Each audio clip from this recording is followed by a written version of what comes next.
If you're struggling to get over a relationship with an avoidant partner, this might be why.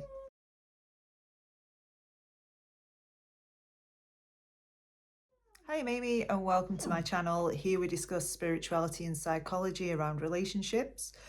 I'm a certified attachment style coach and mentor, and in today's video, I'm going to talk about why it is so difficult to let go of an avoidant partner, or if you've recently been in a relationship with an avoidant individual. And there are a few reasons for this, but these are really the headlines, and this is what I've noticed in my coaching practice and also what I've noticed with myself. So with in a relationship with an avoidant partner, you are going to get a certain degree of intermittent reinforcement, particularly if that person's fearful avoidant. So if you've been in a dynamic where it's very hot and cold, very on and off, you are going to have a degree of intermittent reinforcement. And what this actually does, it creates this kind of cycle where 1 minute you've got a hit of dopamine and the next minute you've got a hit of cortisol. And this can happen with breadcrumbing as well. So if you've been in a relationship where you've been breadcrumbed, all of a sudden you might have noticed that your standards have slipped. You've really had to think about what your standards actually are in relation to this person rather than letting them meet you where you are. You might actually have dropped your standards in order to be in a relationship with this person. So it kind of feels like anything that they give you, regardless of how small that is, you are going to get this dopamine hit.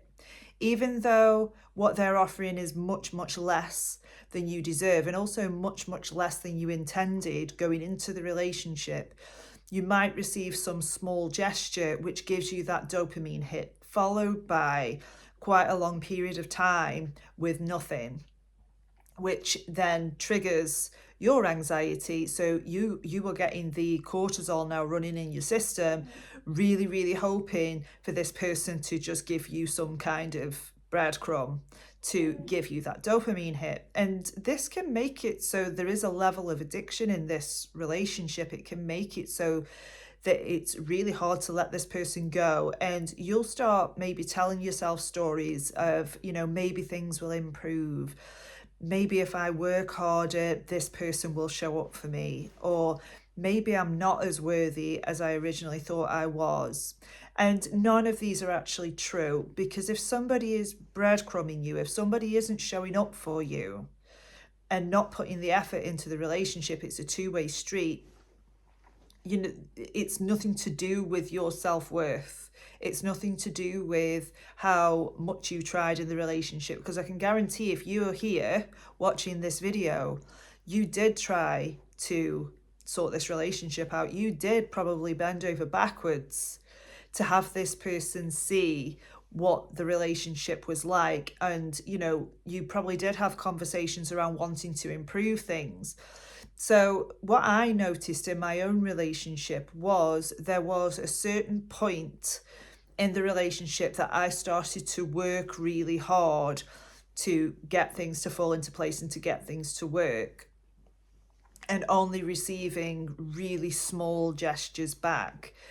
But even though consciously I knew that I deserved better than that, it wasn't enough for me to actually leave the relationship. And even when the relationship broke up, I found it very hard to let this person go. I was so addicted to sort of the breadcrumbing element of the relationship, really wanting something back in the hope that one day what I wanted would happen. So I encourage you to sit and take the rose-colored glasses off for a moment and understand that, what is it that you're actually getting from this relationship? What is this person doing consistently to show you that they care about the relationship, that they're investing in the relationship? What are they actually doing right now? Take out, what their potential is or what they have capacity for. What is it that they're doing at the moment? Because we all, I think, get invested as time goes on into a future with somebody where we hope that, they might change, or, they might go into therapy, or they might start healing themselves, or at least notice what's going on. But as the time goes on and that doesn't happen, we sort of get attached to this imagined future with somebody, and we end up staying in the relationship because we want that future with them. And I would definitely recommend not doing this, because it isn't that you can't have that future that you envision with somebody, but is this person actually taking the steps to move towards that? Is this, is this fantasy going to come to fruition? And what is this person doing to show you that? Are they in therapy, for example? Are they engaging in conversations with you? Are they being vulnerable? Are they actually taking the actual physical steps to move towards that direction? And if they're not doing that, and if you've had the discussion with them about it, if they still don't show up like that, or they've got no intention of changing, then you do need to reconsider the relationship and whether it's right for you. And these are the two main things that kept me sort of stuck with this person, because one, I really hoped that they would change, and two, I was so used to sort of breadcrumbing and, empty promises and future faking, that it kept me in an addictive cycle to that person. So what I had to do was really work consciously at letting go of that future.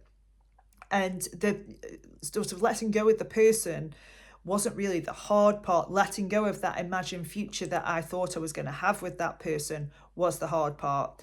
And it's almost as though you're missing something that didn't even exist in the first place. And it can really boggle your mind sometimes. So I would definitely recommend journaling around this, and journaling around, what is it that's keeping me so attached to this person? What is it about this person that is making it so that I'm struggling to let go? What is it about me?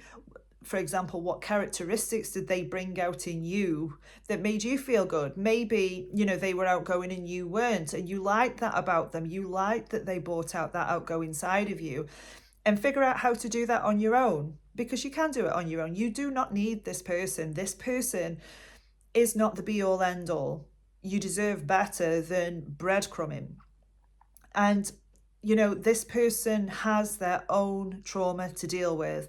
They have their own history, they have their own ego, their own trauma that they need to work on with a professional to actually stop the behavior and work towards more secure, healthy communication and relationships. But if you've got somebody who is in an avoidant attachment style, you're not going to get that without serious help for that person. And that person might even say that they don't want to change, that they can't see themselves change. And I would definitely recommend that you take that on face value. Don't think that, oh, well, but they say that now, but I'm going to hold out a bit longer to see if they do, because maybe if I just mention it one more time, they'll change. They're not going to.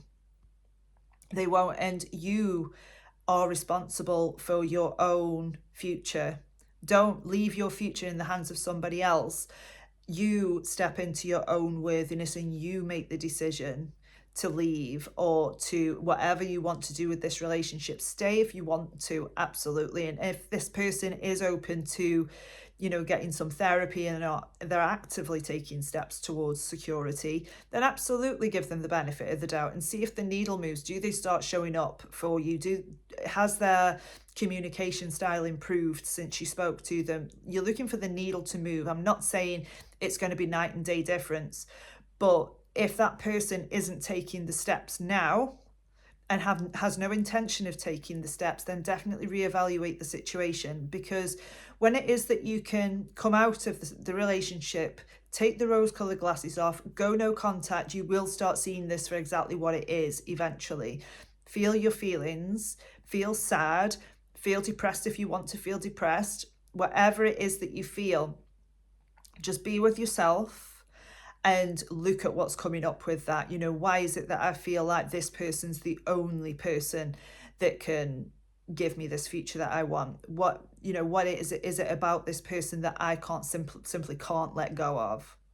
So I hope this video helps. If you need any further assistance, I will put my links in the bio. Feel free to email me, and I will see you in the next video.